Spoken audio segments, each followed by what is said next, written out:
먼저 이렇게 귀한 자리를 마련해 주신 우리 서울로의 동부시찰, 우리 시찰장님을 비롯한 우리 모든 목회장님들과 또 이 자리에 오신 우리 재직 여러분들께 감사를 드립니다.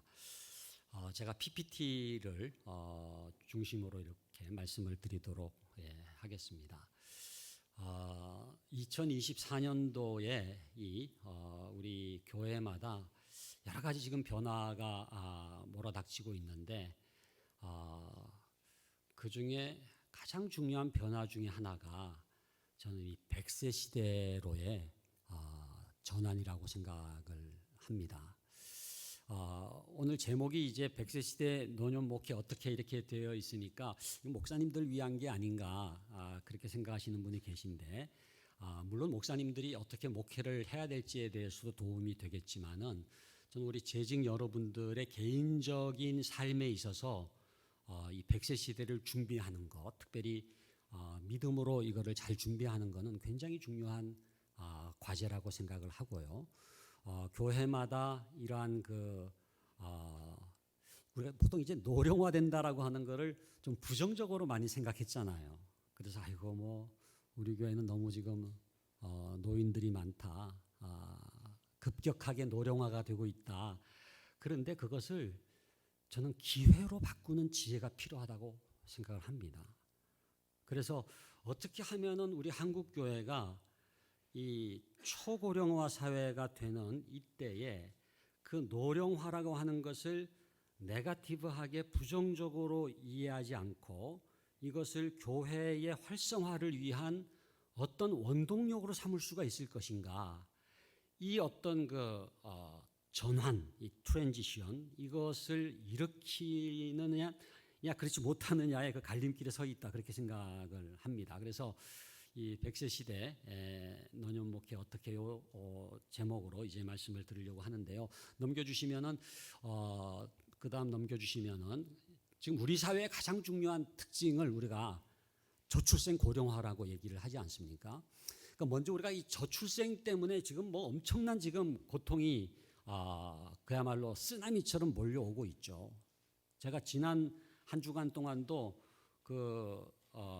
이제 교사 수련회라고 이제 학교 선생님들 수련회를 인도를 했는데 서천 유스 호스텔을 빌려가지고 그 전주교육대학 출신 선생님들이 이게 선교회를 만들었어요. 그게 이제 GVF라고 하는 선교단체인데 그분들을 만나서 얘기를 들어보니까 이게 초등학교가 지금 엄청난 지금 학령인구 감소 때문에 어려움을 겪고 있더라고요. 뭐 폐교되는 거는 물론이고 통합되는 거는 물론이고 지금 전주 교대가 전북대 사범대랑 그냥 합병이 되도록 됐습니다. 교대가 없어지는 셈이에요. 그러니까 그만큼 지금 옛날에 교대 그러면은 그저 직장이 보장되고 졸업하면은 그냥 교사로 그냥 발령을 받았지만은 지금은 아주 소수만이 임용고시를 칠 수가 있고 임용고시에 돼도 대기하는 경우가 너무너무 많고 그런 지금 이제 어려움이 있거든요. 근데 이건 뭐 일반 학교를 얘기할 게 아니라 교회 학교가 지금 저는 이건 위기를 넘어서 소멸의 단계로 가고 있다고 봅니다. 그러니까 교회 학교 소멸론, 우리가 인구 소멸 지역 해가지고 지금 지자체마다 지금 비상이지 않습니까? 근데 교회 학교가 없어지는 경우도 있고 없어지진 않아도 많은 교회가 통합을 해요. 부서 통합. 그러니까 부서가 통합됐다는 거는 뭐 그럴싸하게 들리지만 사실은 한 부서가 없어진 거거든요.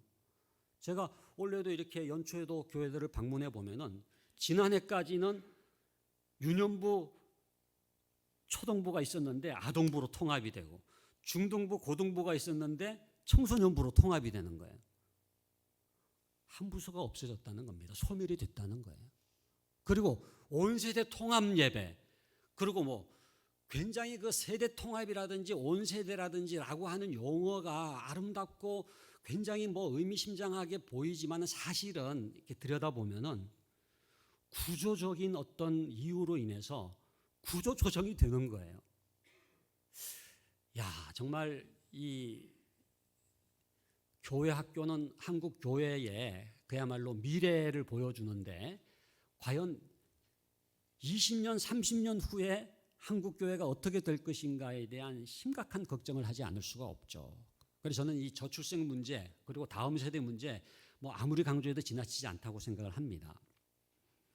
그런데 어쩌면은 이 다음 세대보다 더 심각한 현상이 이 고령화 현상이에요. 그리고 이 고령화를 잘 우리가 대처를 하면은 어떤 점에서 이 다음 세대 문제를 해결할 수 있는 또 열쇠를 얻을 수도 있다고 생각을 합니다. 최근에는 우리가 제가 이제 3040 세대가 중요하기 때문에 교회 학교 문제는 사실은 3040 세대 문제입니다. 그러니까 주일학교가 안 모였다가 아니라 그 부모들이 애들을 안 데리고 오는 거거든요. 그러니까 사실은 자녀를 낳지 않은 것도 문제지만은 자녀가 있어도 그 3040 세대 부모들이 그 자녀를 교회로 데리고 오지 않는 게 문제거든요. 여러분들 한번 통계 조사를 해보면은요, 우리 교단 통계는 나와 있지 않습니까? 우리 총회 사이트에 들어가면은 교세 통계가 나와 있는데 학령 인구 감소보다 훨씬 가파르게 지금 교회 학교 학생 수가 줄어들고 있어요. 이게 무슨 얘기냐면요, 학령 인구 감소가 아니에요. 이게 사실은 저출산 문제가 아니에요. 저출산 때문에 학령 인구가 줄죠. 그러나 그 주는 정도만이라도 교회 학교 나와주면 되는데 그게 아니라 급격하게 지금 떨어지고 있거든요. 추적해 보면은 교회 학교 아이들의 문제가 아니라 이제 그 부모들의 문제입니다. 그래서 제가 2007년부터 이제 기도 학부모 교실이라고 하는 그 부모 교육을 시작을 했고, 또 최근에는 이제 유니게와 바울이 디모데를 양육한다. 그래서 이 유바디라고 하는 게 사실은 이게 유니게가 디모데의 엄마지 않습니까? 그리고 이제 바울이 디모데의 선생님이라고 한다면은 가정과 교회, 부모와 교회학교 교사가 함께 디모데를 양육한 것처럼 다음 세대를 세우자 해가지고 부모가 변해야 다음 세대가 변한다 해서 유바디 교육 목회를 이제 시작을 했습니다만은, 지금은 부모 교육 못지않게 중요한 게 격대 교육이에요. 격대 교육이라고 하는 게 뭡니까? 조부모가 손주들을 교육하는 겁니다. 그러니까 부부가 다 맞벌이 부부가 되다 보니까 그 자녀 양육을 그냥 할아버지 할머니들에게 맡기는데, 그 할아버지 할머니들이 어떤 분들이냐? 그분들은 신앙의 경험이 있는 분들이에요. 그 조부모들이 건강하게 격대 교육을 하는 것을 통해서 오히려 이 손주들에 대한 신앙 교육을 할 수 있는 굉장히 좋은 또 기회의 문이 열리는 것이기도 하거든요. 그러니까 노령화라고 하는 것에 대해서 우리가 부정적으로만 생각할 게 아니라 어떻게 하면은 이것을 우리 교회의 활성화를 위한 계기로 사용할 수가 있겠는가가 굉장히 중요한데, 한국 교회의 또 다른 위기라고 하는 노령화는 위기라는 말 그대로 위험하지만은 이제 기회가 된다라고 우리가 이해를 할 수 있으면 좋겠습니다. 넘겨주시면은 지금 여러분들 아마 제일 권위 있는 책 중에 하나가 저는 성경책 다음으로 이 100년을 살아보니라는 책인 것 같아요. 이거는 아무나 쓸 수 있는 책이 아니지 않습니까? 99세라도 이 책은 못 써요. 그러니까 100년을 살아야지 쓸 수 있는 책을 이제 김영석 교수가 썼잖아요. 100년을 살아보니, 그래서 그 읽어보신 분들도 계시겠지만은 넘겨주시면은 그런 내용이 나오지 않습니까? 살아보니까 100년을 살아보니까 60에서 75세가 인생의 전성시대였다는 거예요. 우리 박중구 목사님 이제 전성시대 지금 살고 계신 거고. 근데 저는 이게 그냥 헛말이 아니라고 생각해요. 제가 이제 박중구 목사님하고 제가 장석교회 이제 처음 이제 전임 전도사부터 시작해가지고 부목사하고, 저도 이제 뭐 이렇게 목회를 조금 하다가 저는 나중에 공부를 해가지고 39에 이제 유학을 가서 이제 돌아와가지고 44세부터 이제 장신대 교수로 제가 생활을 했습니다만은, 제가 이제 교회에서 목회를 하면서 들었던 가장 자주 들었던 말은 어린 종이에요. 어린 종. 어린 종을 주께서 불쌍히 여겨주시고 뭐 말씀 충만케 하여 주시고 뭐 어린 종이라는 말이 굉장히 저는 거북하더라고요. 그 다음에 조금 더 지나니까 젊은 종, 젊은 종. 그래서 젊은 종은 조금 어린 종보다 나은데 그것도 역시 뭐 이렇게 좀 뭐 덜 됐다는 느낌이 딱 들잖아요. 젊은 종을 주께서 뭐 오른 장종에 붙잡아 주셔가지고 역사하여 주시옵소서 이렇게 장로님들이 이제 기도를 해주시더라고요. 근데 젊은 종이 계속 가다가 그 다음에는 그냥 늙은 종이 돼버리더라고요. 그러니까 적당한 종이 없어요.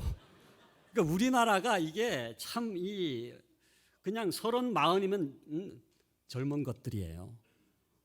그러다가 나이가 좀 어느 정도 들어야 이제 대접을 하는 거거든요.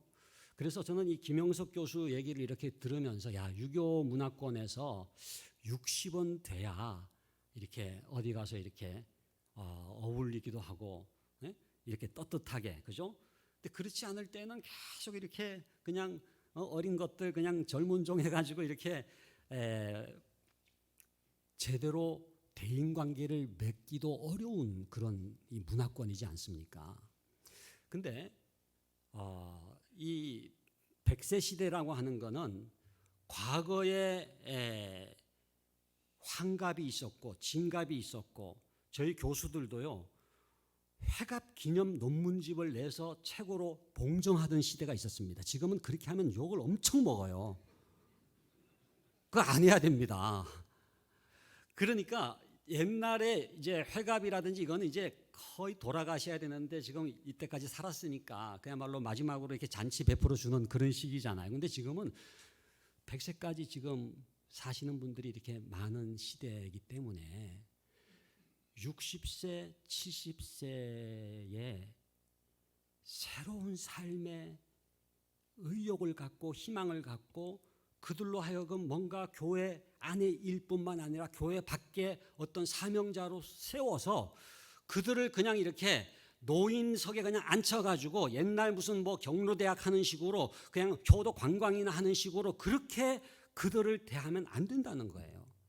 그래서 지금 이제 현대 노령화의 지금 양상이 나오는데, 그러니까 지금 지금 슬라이드에 지금 넘겨주시는 분이 속도를 조절하는 거예요. 말이 길어지면 빨리빨리 지금 진행하라는 식으로 이렇게 지금 사인을 주는 것 같아요. 제가 따라가겠습니다. 그래가지고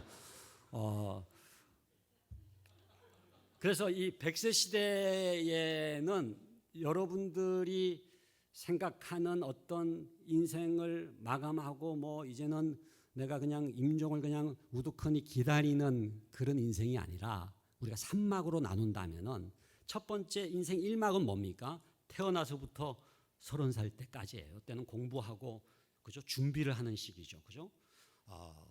그 다음에 30살부터 60세는 65세까지가 2막입니다. 열심히 직장 생활하는 거죠. 그런데 은퇴를 한다. 끝이 아니에요. 이제부터 한참을 살아야 돼요. 제가 이번에 이렇게 은퇴를 이제 하면서 제가 장신대 이제 정년 퇴임을 작년 1학기까지 하고 이제 했는데 굉장히 많은 걸 배웠습니다. 그리고 은퇴 전부터 제가 이제 내가 은퇴를 한다. 그리고 이제 노년기에 접어든다 해가지고 제가 무슨 세미나도 참석하고 또 노년 영성 수련회 같은 게 있더라고요. 그래가지고 이제 노년이 되면서 어떻게 더 우리가 신앙적으로 준비해야 되는지 그런 좀 영성 훈련도 이제 받으면서 새로운 소명의 시기가 시작되는구나. 그리고 이제 이 30년이건 40년이건 새롭게 펼쳐질 이 시대에 대해서 준비하지 않고 과거의 패러다임처럼 인생을 다 살았으니 이제는 내가 삶을 정리해야 되겠구나라고 하는 생각으로는 그 30년을 살 수가 없어요. 그리고 얼마나 그게 낭비인지 몰라요. 그래서 인생 3막에 대한 것을 교회가 여기 지금 재직들 주로 보니까 중직들이 오신 것 같은데 여러분들 교회에 여러분들 자신을 포함해 가지고 여러분들 교회에 있는 60대 70대 이분들을 그냥 노년이라고 생각하지 말고 노인이라고 그냥 이렇게 치부하지 말고 그분들의 제3막을 꿈꾸는 3막이라고 그래서 저희가 이름을 붙였습니다마는 그들에게 새로운 30년 40년을 살 수 있는 그런 교육을 해야 돼요. 제가 이제 그 주일학교 일종의 그 전문가로서 이렇게 40년 정도 제가 지냈습니다마는 1780년에 영국의 글로체스터에서 이제 썬데이 스쿨이 시작됐거든요. 그래서 여러분들 대부분이 주일학교 출신들이 많으실 텐데 어떻습니까? 영유아부터 시작해가지고 영아부, 유아부, 유치부, 유년부, 초등부, 소년부, 중등부, 고등부, 대학부, 청년부까지를 우리가 교회학교로 보는데 이 시기가 지금 60세, 70세 이후에 이게 펼쳐지는 거예요. 무슨 얘기냐 하면은 교회학교를 하는 마음으로 노년들을 세워서 그들이 물론 이제 생애를 20년, 30년 후에는 정리를 해야 되겠지만은 그 30년의 산막의 인생을 어떻게 살아야 될지 주일학교 아이들을 훈련시켜 가지고 그들의 삶을 준비시키는 것처럼 그들을 위한 교육을 통해서 건강한 노후를 보낼 수 있도록 돕는 일이 얼마나 중요한지 몰라요. 그래서 넘겨주시면은 한국 사회의 지금 이 초고령화 이 현상을 먼저 우리가 이해할 필요가 있는데요. 넘겨주시면은 여러분들께서 이 55년생 어쩌다 할배라는 특집 기사를 보셨는지 모르겠습니다. 2020년이라는 그 숫자가 뭐냐면요. 우리나라 베이비 부머를 55년생, 1955년생부터 1963년생까지를 우리가 베이비 부머라 그래요. 그 한가운데 이제 58년 개띠가 있죠. 제가 58년 개띠입니다. 우리 장신대에도 제일 숫자가 많은 게 이 개띠거든요. 그래서 지금 개띠들이 물러나면서 학교가 얼마나 조용해지고 좋아졌는지 몰라요. 그야말로 개판 같은 그런 뭐 농담으로 얘기를 합니다만은 근데 이제 여러분들 가운데도 지금 이 소위 이 베이비 부모에 해당되는 목회자들도 많이 계실 거예요. 그래서 아직 은퇴는 안 하지만은 이제는 거의 어느 분야에서건 간에 이제 지도자로서의 역할을 감당하시는 그 시니어 분들이 많이 계실 텐데 그 베이비 부모 숫자가 700만이 넘습니다. 여기 지금 정확한 숫자가 나와 있죠. 727만 명이잖아요. 근데 그때 당시 65세 이상 노인 숫자가 얼추 그냥 그 비슷한 거예요. 무슨 얘기냐면은 베이비 부모들이 노령기에 진입을 하게 되면서 그때 있었던 전체 노인 수만큼이 지금 노령기에 진입을 하고 있는 겁니다. 그래서 그 55년생이 65세가 되는 해가 2020년이기 때문에 그때 중앙일보 특집이 실린 표라 그럴까요? 그 앞에 뽑아낸 기사 제목이 55년생 어쩌다 할배 이런 이제 제목으로 나와 있었는데요. 이게 지금 교회마다 이 베이비 부모들이 지금 제일 사실은 뭐 열심히 일도 하고 했던 이분들이 지금 다 이제 노령기에 진입을 했는데 이 엄청난 이 숫자에 이 베이비 부모들을 포함한 이 노령 인구들에 대해서 우리가 어떤 목회적인 전략을 가지고 있고 또 우리 재직들 우리 성도님들은 이런 어떤 노후의 내 삶에 대해서 내가 어떤 준비를 하고 있고 특히 신앙적으로 기독교적으로 성경적으로 어떻게 이 시기를 맞이할 준비를 하고 있는지를 되돌아볼 때 저는 다음 세대 교육도 문제고 청년부 교육 또 중년 30, 40 세대 다 우리가 문제가 있지만은 치명적으로 준비가 안 돼 있는 세대가 이 노년 세대가 아닌가 그런 생각을 하게 된 겁니다. 그래서 넘겨주시면은요. 현대의 노년은 옛날 노년이 아닙니다. 옛날은 늙고 병들고 가난하고 무지한 노인들이라고 생각했지만은 지금은 젊고 건강하고 능력도 갖춘 소위 액티브 시니어라는 말을 쓰거든요. 그러니까 이거를 빨리 캐치한 기업들은요. 지금 사실은 노령 인구들을 어떤 상업적인 이익을 올릴 수 있는 대상으로 파악을 해가지고 그들에게 맞춤형 온갖 프로그램을 개발하고 있어요. 대표적인 게 당구 채널, 빌리어드 채널, 또 이 노년들을 대상으로 한 마케팅, 그리고 제일 지금 유튜브가 제일 아마 노년들의 혜택을 받는 하나의 업종일 수도 있습니다. 그래서 사회는 발빠르게 지금 이 노년들을 위해서 그들을 마케팅의 어떤 대상으로 삼아가지고 그들로 하여금 소비하게 만드는 일을 위해서 엄청난 투자들을 하고 엄청난 아이디어를 가지고 엄청난 연구를 하고 개발을 하고 있거든요. 저는 과거의 노년을 대하는 방식으로 아직도 우리 한국교회 대부분의 교회는 은퇴자들을 대하고 있어요. 이거는 시대에 맞지 않는 겁니다. 액티브 시니어, 제가 이제 58년 개띠만 보더라도요. 제가 지금 얼마나 제가 쩌렁쩌렁합니까, 이 소리가. 예? 그리고 얼마든지 건강하고 테니스 지금 계속 이렇게 일주일에 한 번씩은 테니스 치고 그 다음에 또 운동하고 등산하고 헬스도 하고 이러한 건강을 유지하는 것뿐만 아니라 자기 분야의 어떤 전문적인 지식을 가지고 있고 그리고 여전히 꿈이 있고 여전히 열정이 있고 여전히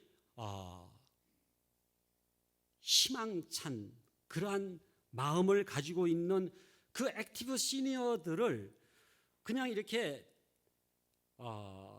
노인이라는 이름으로 가만히 있어라. 저는 그 세월호 그 침몰할 때 뭐 가만히 있어라 이런 것처럼 노년들에 대해서도 가만히 있으라라고 하는 식의 목회 또 그런 식의 어떤 그 노후의 삶에 대한 스스로의 생각에 가두어 놓지 말고 정말로 그들의 그 액티브한 것을 하나님 나라를 위한 에너지원으로 사용할 필요가 있다고 생각을 해요. 그러니까 이거는 뭐 제3의 직업을 가져가지고 얼마든지 활동할 수도 있겠지만 저는 어떤 그런 생업의 문제를 오늘 말씀드리려고 하는 게 아니라 각자의 소명에 따라서 하나님 나라의 모퉁이 역할을 얼마든지 감당할 수가 있는데 우리가 그 재원들, 그 액티브 시니어들을 제대로 건강하게 세우지도 못하고 활용하지도 못한 채 짐으로만 생각하는 그러한 접근을 하고 있는 것은 아닌가 하는 것입니다. 넘겨주시면은요. 이게 이제 굉장히 중요한 그래프인데요. 그 왼쪽에 있는 게 지금 세계고요.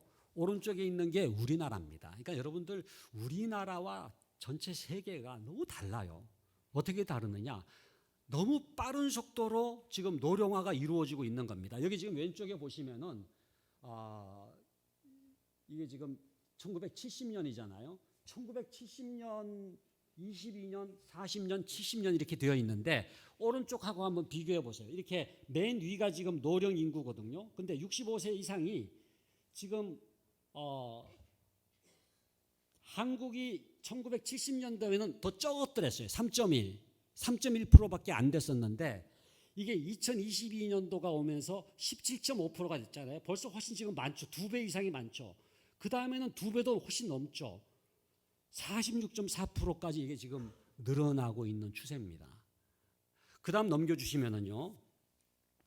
요게 이제 세계의 이 생산 연령 인구 또 한국의 생산 연령 인구를 비교를 하고 그다음에 이제 고령 인구를 비교를 한 건데 왼쪽이 생산 연령 인구거든요. 그러니까 생산 연령 인구가 여기 지금 파란색이 한국입니다. 그러니까 한국의 생산 연령 인구는 2020년을 기점으로 해가지고 지금 이렇게 2010년부터 꺾어지기 시작해가지고 쫙 내려가고 있잖아요. 그래서 지금 세계의 평균 생산 연령 인구보다 훨씬 지금 이게 낮은 수치로 지금 급강하고 있어요. 대신에 오른쪽에 보시면은 이 노령 인구의 비율은 이게 보라색이 한국이거든요. 쫙 올라가는 겁니다. 그래서 지금 2020년도에 이미 17.5% 아까 말씀드렸잖아요. 근데 이게 급상승 지금 하고 있어요. 그래서 34.4%, 36.4%라고 하는 게 무슨 얘기입니까? 절반이 이제는 65세 이상이 된다는 거예요. 자, 그 다음에 넘겨주시면은요. 요거는 이제 출산율 추이인데 뭐 이거는 말할 것도 없이 지금 파란색이 한국인데 제일 밑으로 지금 내려가고 있다는 것이고요. 그 다음 넘겨주시면은 기대 수명. 한국이 제일 높습니다. 기대 수명이 지금 엄청나게 올라가 가지고 요건 지금 2020년 기준인데 83.5세예요. 우리는 83.5세. 그런데 세계 평균은 72세입니다. 뭐 유럽보다도 우리가 더 높아요. 그러니까 그만큼 이제는 연세가 드신 분들이 훨씬 더 높은 비율을 차지하는 나라로서의 대한민국입니다. 그다음 넘겨주시면은 이게 저는 제일 중요한 그래프라고 생각을 합니다. 위에가 이제 세계거든요. 그러니까 세계는 그래도 이렇게 좀 피라미드 구조가 있잖아요. 피라미드라고 하는 게 뭐예요? 밑으로 내려올수록 더 커지는 거예요. 그러니까 위가 노년인데 밑에는 다음 세대잖아요. 아이들. 그러니까 아이들이 전체적으로 더 많고 노년으로 갈수록 적어지는 게 이게 피라미드 구조입니다. 이게 사실은 미래 지향적 구조예요. 그러니까 미래가 더 번성할 수 있는 구조는 피라미드 구조가 되는 거죠. 제가 이제 컨설팅을 많이 합니다. 제가 영락교회를 비롯해서 덕수교회 또 그 동순교회 또 안국동의 안동교회 뭐 장유 대성교회 뭐 제주 성안교회 뭐 여러 교회들을 이제 컨설팅을 했는데 제가 어느 교회에 이제 컨설팅을 할 때 이 교회가 어떤 교회인지를 제일 쉽게 알 수 있는 방법은 그 교회의 인구 분포를 조사하는 거예요. 그러니까 여러분들도 속해 있는 교회에 한번 교인들 교적부 보면 금방 나오거든요. 요즘은 뭐 컴퓨터로 돼 있으면은 바로 그냥 딱 클릭하면은 이거 얼마든지 통계를 뽑을 수가 있어요. 그러면은 그걸 한번 그래프로 그려보세요. 그래서 이 피라미드 구조가 제일 미래지향적으로 번성할 수 있는 구조입니다. 제일 안 좋은 구조는 역삼각형이에요. 역피라미드 구조. 이건 뭐예요? 지금 연세 드신 분들은 많은데 밑으로 내려올수록 좁아지는 거잖아요. 그러면은 30년, 40년 후에 그 밑에 꼭지점이 한국교회 주역이 될 때 그 교회의 모습은 어떻게 했느냐? 없어지는 거예요. 지속 가능성 요즘 서스테이너빌리티라고 하는 유엔의 가장 중요한 화두가 지속 가능성이지 않습니까? 인류가 지속 가능하냐? 근데 한국 교회의 가장 중요한 질문은 한국 교회가 지속 가능하냐는 거예요. 지속 가능하지가 않습니다. 물론 하나님께서 하시죠. 통계가 하는 게 아니죠. 그러나 우리가 해야 될 사명은 감당해야 되지 않습니까? 사실 제일 건강한 모델은 사다리꼴입니다. 사다리꼴은 뭐예요? 연세 드신 분들이 많지만은 연세 드신 분들이 이렇게 없는 구조도 그 좋은 게 아니에요. 연세 드신 분들이 많은데 밑으로 내려올수록 더 많은 거 이게 사다리꼴이거든요. 근데 안타깝게도 우리나라의 인구 분포도 그렇고 우리나라 교회의 교인 분포도 밑에 모양이에요. 이렇게 처음에는 항아리 모양이거든요. 아직도 조금 항아리 모양을 가지고 있어요. 점점 이게 꽃병 모양으로 변해갑니다. 이 꽃병이라고 하는 게 뭐예요? 툭 튀어나온 게 있잖아요, 위에. 그 툭 튀어나온 게 꽃병은 예쁘지만은 이 인구 구조는 이게 예쁜 구조가 아닙니다. 그러니까 연세 드신 분들이 이렇게 톡 튀어나오고 밑으로 내려가서 쫙 날씬해지는 구조거든요. 이게 지금 우리나라 노인의 인구 분포를 가장 잘 설명해 주는 그런 지금 도표가 되겠는데요. 무슨 얘기냐면요. 우리나라의 목회는요, 미국이나 다른 세계의 목회와는 달라야 돼요. 어떻게 달라야 되느냐? 급속한 노령화, 소위 초고령 사회로 가는 교회의 목회의 모습을 띌 수밖에 없다는 거예요. 그래서 미국에서 뭐 목회를 배우고 유럽에서 목회를 배우는 것하고도 한국적 컨텍스트는 맞지 않습니다. 어떻게 맞지 않느냐? 이거 보세요. 그런 나라들은 여전히 이렇게 지금 인구가 골고루 되어 있는 어떤 그 인구 분포를 전제로 한 목회 모델인데 한국적 상황은 급속한 노령화가 일어나는 교회의 목회는요.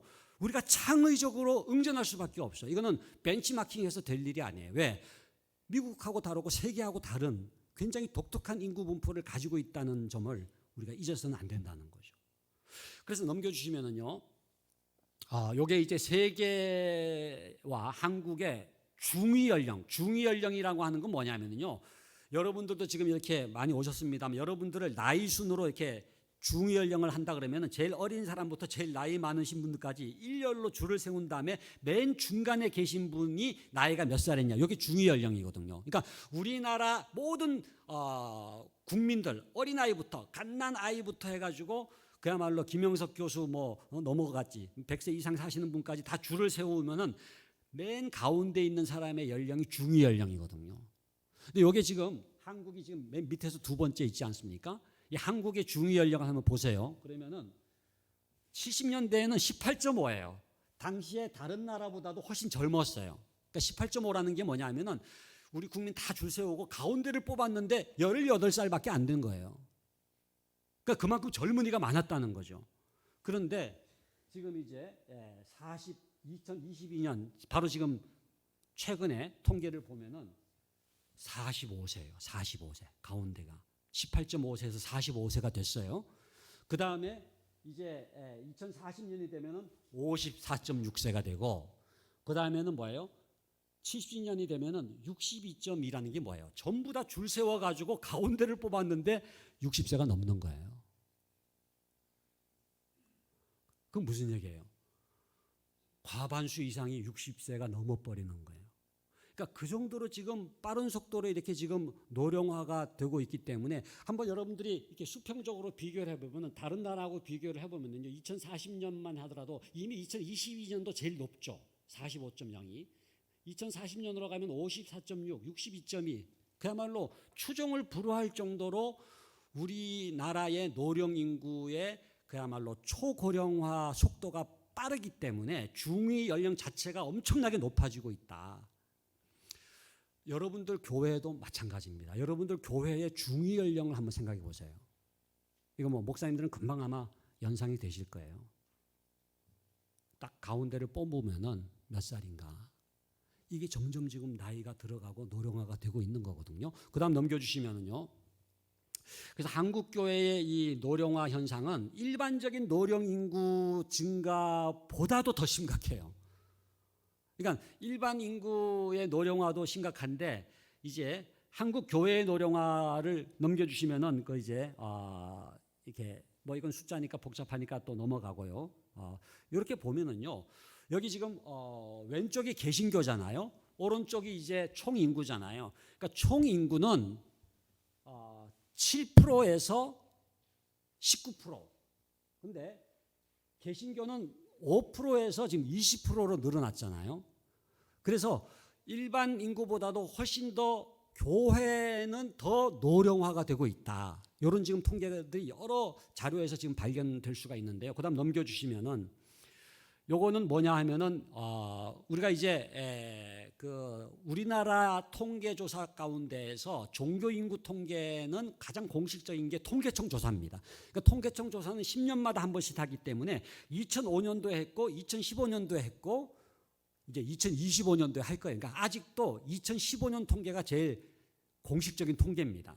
그래서 2005년도하고 한번 2015년도를 비교를 해보면은요, 플러스 마이너스가 나오잖아요. 그러면은 개신교를 보면은요, 9세 이하는 마이너스 17이라는 게 뭐예요? 2005년보다 17%가 빠진 거예요.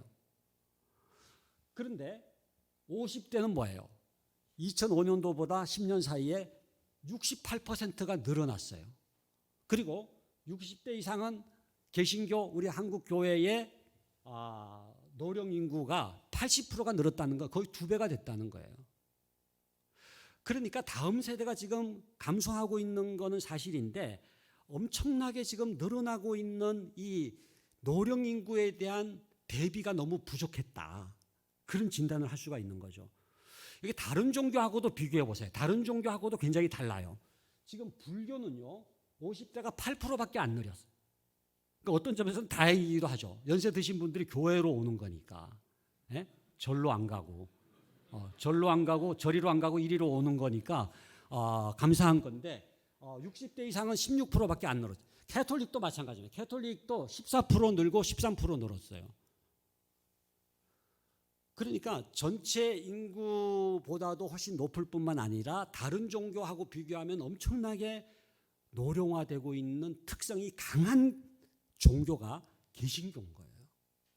그러면 거기에 맞는 어떤 목회 전략이 있어야 되겠는가? 어떤 교회의 어떤 지금 우리 재직 여러분들께서는 교회 행사라든지 프로그램이라든지 여러분들이 또 남성교회, 여전도회 또 뭐 여러 가지 교육부라든지 뭐 성가대라든지 여러 어떤 부서에 속해 있으면서 우리 교회가 과연 노령 인구, 노인 성도님들이 활동할 수 있는 어떤 기회를 보다 더 적극적으로 제공하고 있는가라고 할 때 거의 변화가 없어요. 제가 볼 때는.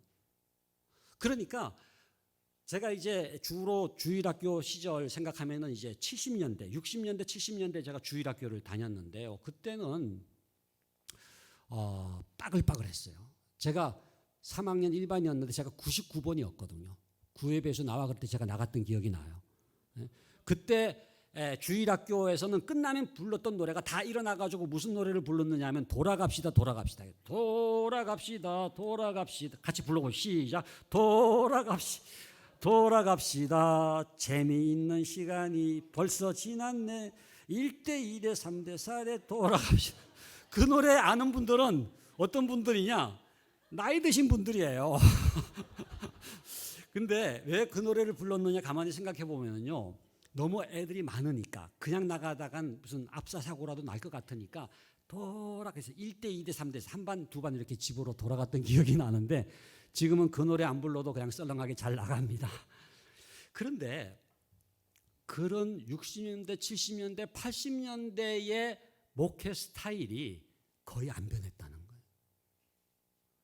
엄청나게 이 노년 세대가 많아졌음에도 불구하고 그들을 위한 교육과 그들을 위한 섬김과 봉사와 또 그들이 그 30년, 40년의 인생 산막을 살아갈 수 있는 용기와 어떤 그 에너지를 공급해 주는 면에 있어서 우리가 과연 최선을 다했는가를 생각하면서 그분들을 통해서 이루실 하나님의 나라가 놀라움에도 불구하고 그런 하나님의 나라를 확장시키는 일에 있어서 우리는 그분들은 그냥 짐으로만 생각했지, 그 액티브 시니어들이 하나님 나라의 일꾼으로서 활동할 수 있도록 그렇게 모티베이션을 불러일으키고 그들을 임파워링 해가지고 그들로 하여금 그런 역할을 감당할 수 있도록 하는 그런 과연 이제 역할을 했는가라고 하는 것을, 그러니까 저부터가 지금 처절하게 지금 반성을 하면서 제가 이제 다음 세대를 기독교 교육으로 동일시를 했었는데 사실은 기독교 교육이라고 하는 게 라이프 롱 에듀케이션이잖아요. 평생 교육이고 어떤 점에서 너무나 중요한 이 노년 교육에 대한 이러한 관심과 연구와 투자가 부족했다고 하는 것을 제 스스로도 이제 절감을 하면서 이렇게 뒤늦게나마, 그리고 제가 이렇게 노년기에 서서히 접어들면서 저의 인생을 생각해도 아무도 가르쳐주질 않는 거예요. 그러니까 저는 우리 장신대도요, 이 은퇴를 준비하는 어떤 그 프로그램이 있었으면 좋겠어요. 이건 저라도 좀 제안을 하고 싶어요. 무슨 얘기냐면은 아무런 준비 없이 정년이 되면 그냥 어느 날 갑자기 이메일이 안 되더라고요. 보니까는 비밀번호 잘못됐습니다. 그리고 아이디가 없어진 거예요. 제 이름이 없어진 거예요. 8월 31일이 사실 제 정년 퇴임 날인데 7월 말까지 연구실을 정리해 주시기 바랍니다. 그 공문이 딱 왔을 때 이게 은퇴구나, 이게 퇴직이구나. 근데 그 퇴직 이후에 대해서 아무도 얘기를 안 해주는 거예요. 지금 목사님들도 지금 은퇴를 지금 이제 하십니다만은 다 각계 전투로 그 이후의 삶을 대비하지 않으면 아무도 그것에 대해서 얘기해 주지 않아요. 근데 성도들도 마찬가지예요. 그 노년의 삶 65세 해가지고 지하철은 공짜가 됐는데 지공대사는 됐는데 어떻게 살아야 될지, 그 30년 40년이 그야말로 그 창창한 세월이 아무런 준비 없이 그렇게 나에게 직면해 왔을 때 본인도 그때부터는 힘든 나날을 보내게 되고, 그리고 그분들을 통해서 얼마든지 확장되어야 될 하나님의 나라의 전략에 있어서 엄청난 차질을 가져오는 게 아니냐. 그래서 넘겨주시면은요, 한국교회 노인들의 이 인식과 요청을 그 목회데이터 연구소가 최근에 이제 조사를 했는데 50%의 우리 65세 이상의 여기는 70세죠. 71세 이상의 성도들 대상으로 설문조사를 했는데 건강이 허락되는 한 교회 사역을 적극적으로 하고 싶다가 50%예요. 의욕이 있어요. 물론 우리가 총회의 규칙에 따라서 장로도 은퇴해야 되고 권사도 은퇴해야 되고 뭐 어떤 교회는 65세 하는 데도 있지만 우리가 원칙적으로는 70세지 않습니까? 은퇴를 하지만은 나는 더 봉사하고 싶은 어떤 열의가 있는 거예요. 그리고 아직 교회에서 일을 할 만큼 신체적, 정신적 능력이 된다. 40%입니다. 얼마든지 할 수 있어요.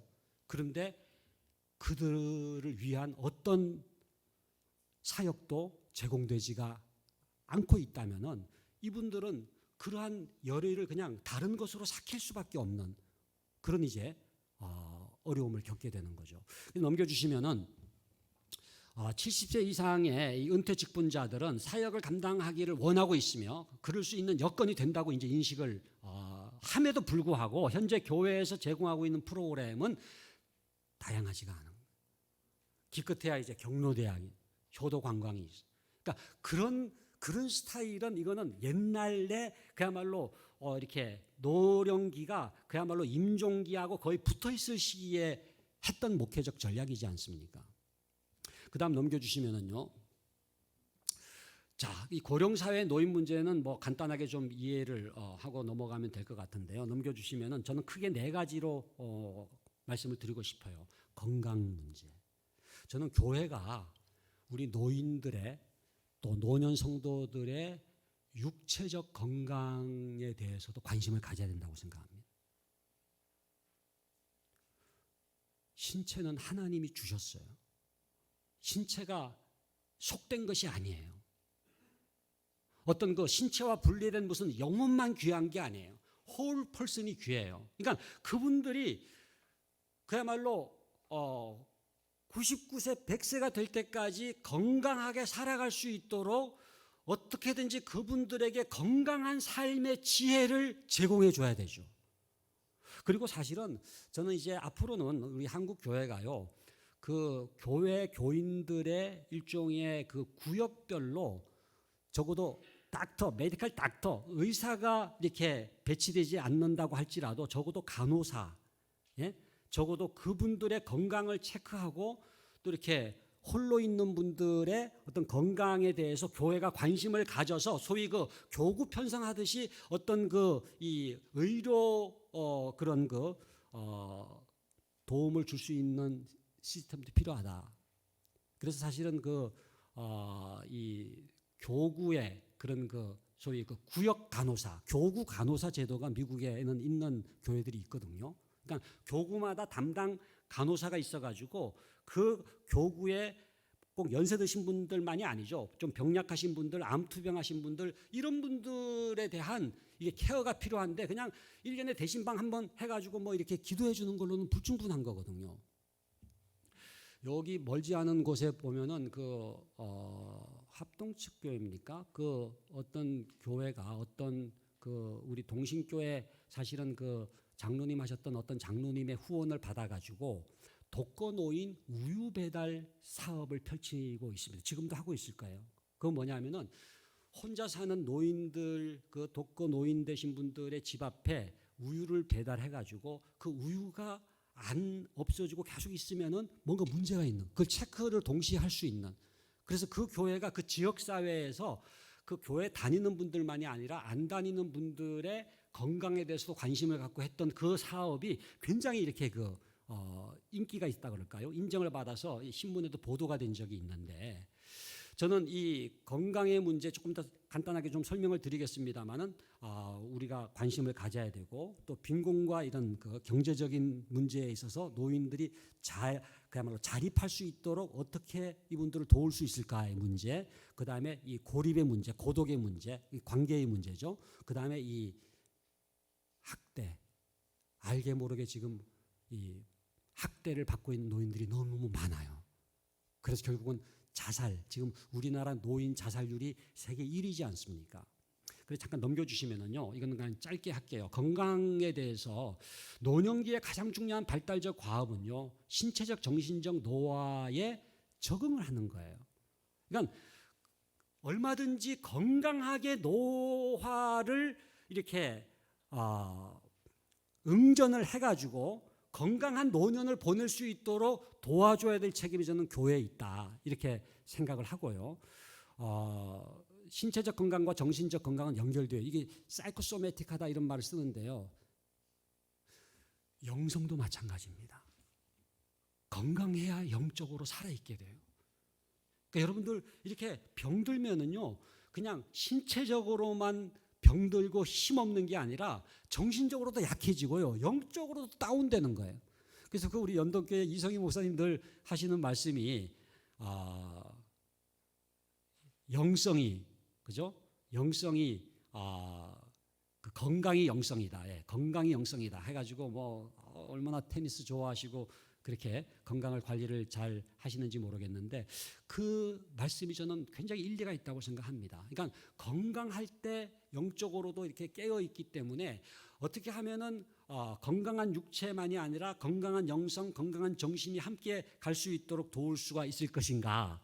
그 다음에 넘겨주시면은요, 건강에 대한 연령별 만족도는 제일 높은 때는 20대입니다. 19세에서 29세가 뭐 이때는 건강에 자신이 있지만은 서서히 내려가 가지고 지금 여러분들 지금 대부분이 여기 지금 61세, 79세 건강이 제일 지금 이렇게 만족도가 낮아져 있거든요. 그러니까 노인들이 늘 모이면 그래서 건강 얘기하잖아요. 뭐 저도 지금 뭐 이렇게 발치를 이제 최근에 했습니다만은 뭐 어떻게 하면은 뭐 임플란트 뭐 싸게 하느냐, 또 뭐 어떻게 하면 치아를 건강하게 하느냐, 또 뭐 관절 뭐 머리, 어깨, 무릎, 팔 뭐 이 노래 불러가면서 이렇게 그래서 이것이 개인의 문제가 아니라 교회가 그 성도님들의 건강을 위해서 어떤 도움을 주고 있느냐. 넘겨주면은요, 만성 질환이 3개 이상 보유되는 그 비율이 이렇게 지금 해가 갈수록 더 이제 높아지고 있거든요. 넘겨주시면은요, 경제적 빈곤, 특별히 이 우리나라가 OECD 국가 가운데 노인 빈곤율이 제일 높습니다. 넘겨주시면은 그 도표가 나오잖아요. 맨 오른쪽이 코리아예요. 대한민국이에요. 지금 이게 빨간색으로 지금 밑에 코리아라고 돼 있잖아요. 노인 빈곤율이 지금 가장, 이거는 여러분 OECD 국가 가운데 이게 엄청나게 비교가 안 될 정도로 높다는 사실에 우리가 주목할 필요가 있습니다. 그다음 넘겨주시면은 요거는 이제 노인 빈곤율 요거를 지금 근로 연령과 퇴직 연령 간의 상대 비율로 이게 조사가 된 건데요. 근로 연령이라고 하는 건 뭐냐면은 직장에 근무하는 동안의 수익이 어떠냐라고 하는 거는 좀 괜찮아요. 밑에 지금 이렇게 회색으로 돼 있는 게 그거거든요. 근데 분홍색이 뭐냐면요, 요게 퇴직 연령 빈곤율입니다. 퇴직한 다음에 우리나라는 갑자기 가난해져요. 그러니까 은퇴하기 전까지의 빈곤율은 거의 다른 나라하고 큰 차이가 없어요. OECD 국가 가운데 그냥 괜찮아요. 그런데 퇴직한 다음에 그 삶의 질을 보장할 수 있는 그런 경제적인 보장은 너무너무 안 돼 있는 거예요. 그러니까 뭐 우리가 이게 뭐 직업을 다 이렇게 소개를 해준다든지 이런 거는 어렵지만은 그래도 저는 이 은퇴 전에 교회가 은퇴자 학교를 개설해야 됩니다.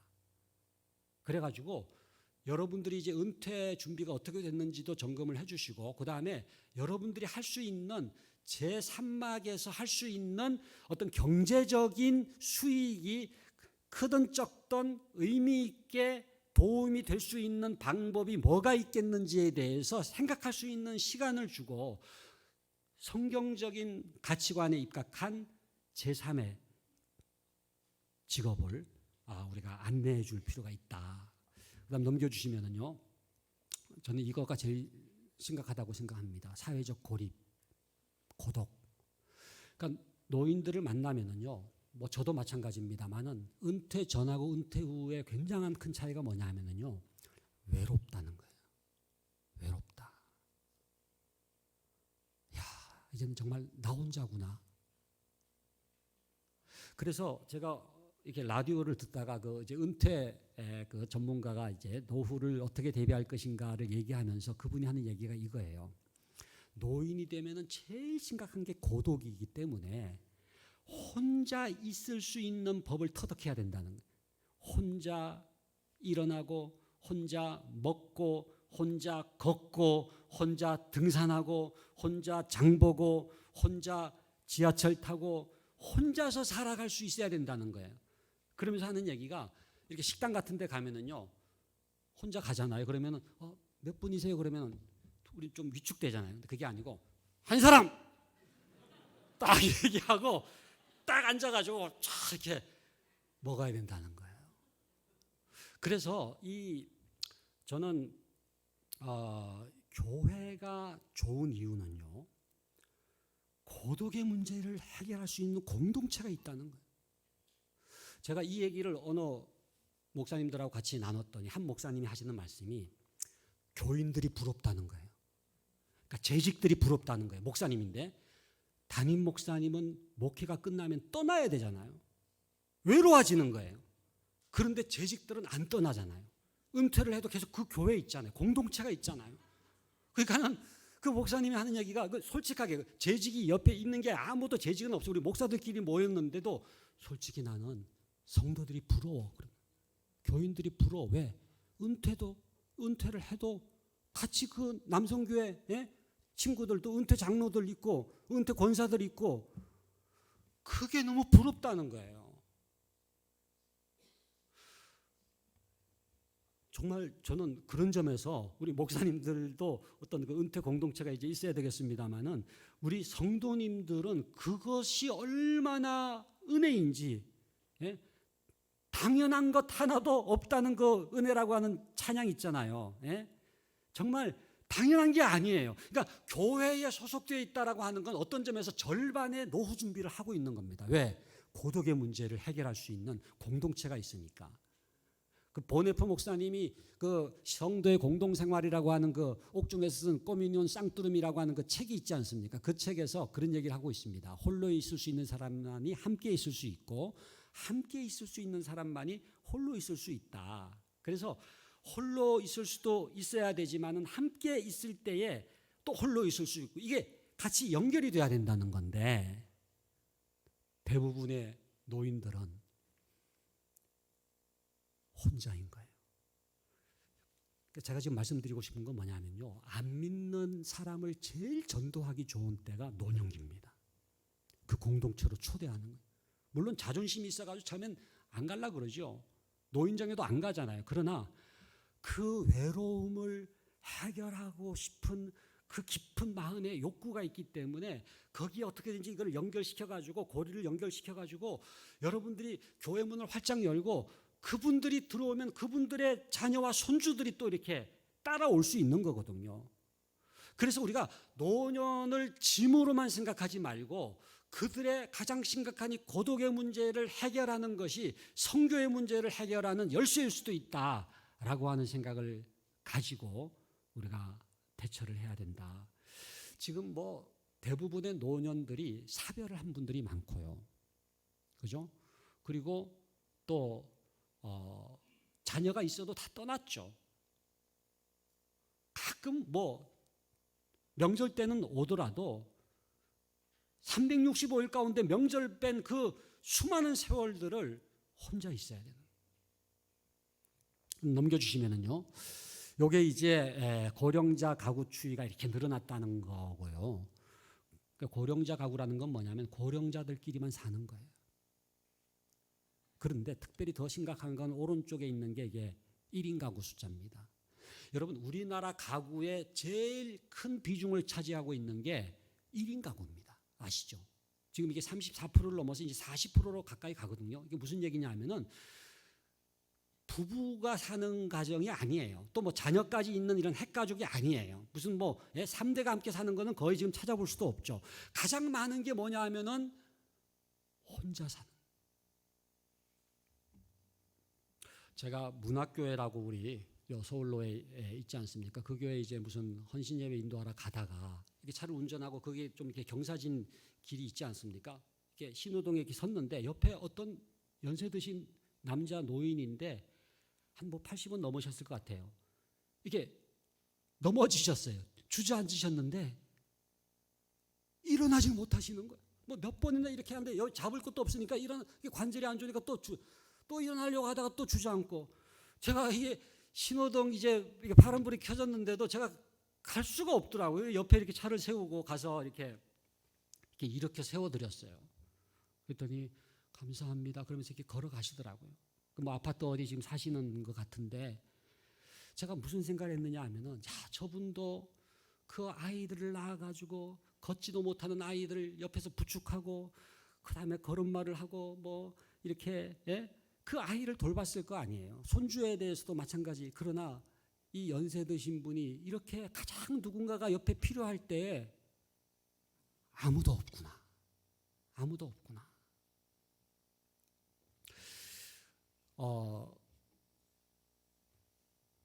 그래서 여러분들 교회에 한번 조사를 해보세요. 독거노인, 1인 가구. 그래서 혼자 와서 이렇게 아무런 일도 없는 것처럼 예배를 드리지만 예배가 끝나면 다시 혼자 있는 그 집으로 가야 돼요. 문을 열었는데 아무도 없어요. 우리가 이제 빈둥지 증후군이라고, 사실은 뭐 중년 여성들이 자녀들을 열심히 키우다가 자녀가 이제 결혼해서 다 출가를 하게 되면은 마치 텅 빈 그저 둥지와 같이 아무도 없는 텅 빈 그 공간에서 외로움을 느끼고, 그때 이제 엄청난 그런 이제 우울증을 이제 경험하게 된다고 하는 그 소위 그 빈둥지 증후군이라고 하는 게 중년 여성에게만 있는 게 아니에요. 예, 나이가 들면은 그런 그 외로움이 엄습을 이제 하거든요. 특별히 1인 가구. 그래서 그러한 분들에 대해서 우리가 어떤 목회적인 또 도움을 줄 수가 있겠는가. 그다음 넘겨주시면은요. 이 노인 학대 문제, 노인 자살 문제인데요. 넘겨주시면은 이건 뭐 이렇게 급증하고 있다고 하는 거고요. 이게 저는 더 심각한 통계가, 그다음 넘겨주시면 이게 이제 또 넘겨주시면은요, 이 통계입니다. 저는 이거 보면서 굉장히 참 울적했는데, 여기 지금 마지막 이 분홍색이 있잖아요. 이게 자살률이 높다는 거 우리가 다 알아요. OECD 국가 가운데 우리나라가 1위라고 하는 거를 아는데, 그 1위라고 하는 게 뭐 때문에 1위가 됐느냐 하면은요, 60대, 70대, 80대 자살률이 엄청나게 높기 때문에 1위가 된 거예요. 그러니까 여기 지금 보면은 다른 거는 다른 나라예요. 라투아니아, 에스토니아라고 하는 뭐 이름도 잘 모르는 이런 나라가 자살률 1위예요. 그러니까 10대, 20대, 30대, 40대, 50대까지만 하더라도 한국이 자살률 1위가 아니에요. 그런데 막 높아지잖아요.